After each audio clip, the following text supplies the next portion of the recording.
Hello friends, Gurudev Datta. मैं अर्चना जानी गायत्री ज्योतिष कार्यालय में आप सबका स्वागत करती हूँ।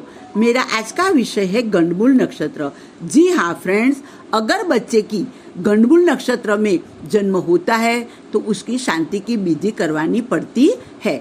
ज्योतिष के हिसाब से कुल 27 नक्षत्र है, उसमें से 6 नक्षत्र को हम गंडमूल नक्षत्र मानते हैं। अश्विनी, आश्लेषा, मघा, ज्येष्ठा, मूल और रेवती, ये 6 नक्षत्र गंडमूल नक्षत्र है। उसमें बच्चे का जन्म होता है तो हमें शांति कर्म अवश्य कराना पड़ता है। अश्विनी नक्षत्र के फर्स्ट चरण में पिता के लिए अशुभ है, दूसरे चरण में उसको सुख समृद्धि मिलेगी, तीसरे चरण में बॉर्न होता है तो मंत्री पद जैसा लाभ है और चौथे चरण में उसको राज और सम्मान मिलेगा। लेकिन अश्विनी नक्षत्र का फर्स्ट चरण पिता के लिए अशुभ रहता है। आश्लेषा के नक्षत्र में अगर व्यक्ति का जन्म होता है और फर्स्ट चरण होता है तो शुभ होता है, दूसरे चरण में धन की हानि होती है, तीसरे चरण में माता जी को कष्ट है और चौथे चरण में उनका बॉर्न होता है तो पिता के लिए कष्टकारी है। मतलब आश्लेषा नक्षत्र का फर्स्ट चरण छोड़ के बाकी के 3 चरण में व्यक्ति का जन्म होता है तो वो अशुभ माना गया है। मघा नक्षत्र के फर्स्ट चरण में माता के लिए अशुभ, दूसरा चरण पिता के लिए अशुभ है, थर्ड चरण सुख, धन, मान, प्रतिष्ठा देता है और फोर्थ चरण विद्या के लिए भी सही है। मतलब मघा का पहले 2 चरण में व्यक्ति का जन्म होता है तो वो सही नहीं है। ज्येष्ठा नक्षत्र के फर्स्ट चरण में मोटा भाई को कष्ट, सेकंड में नाना को कष्ट, थर्ड में माता को कष्ट और फोर्थ में जन्म होता है तो खुद को स्वयं को कष्टकारी माना जाता है।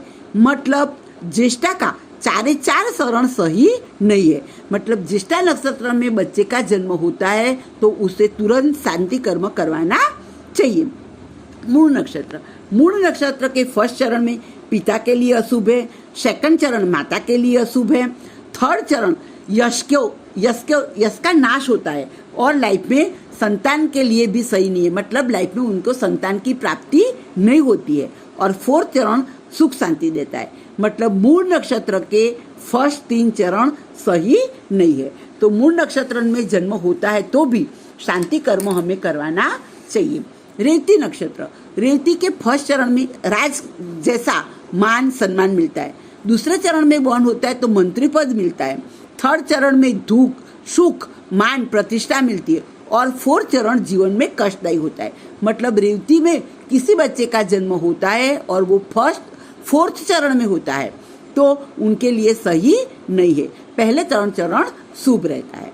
तो अगर आपके बच्चे का जन्म का नक्षत्र भी गंडमूल नक्षत्र में आता है और ये चरण में आता है तो हाँ, पक्का आपको नक्षत्र शांति की विधि करवानी चाहिए। और हो सकता है तो ये नक्षत्र शांति की विधि शंकर भगवान के मंदिर में करवानी चाहिए। वहाँ करने से 1000 जैसा पुण्य ज्यादा मिलने की शक्यता रहती है। मतलब शास्त्रों के हिसाब से अगर मंदिर में हम लोग कर्म करते हैं तो 1000 गुना ज्यादा फल मिलता है। तो ये शांति की विधि हमेशा आप शंकर भगवान के मंदिर में ही कराएं।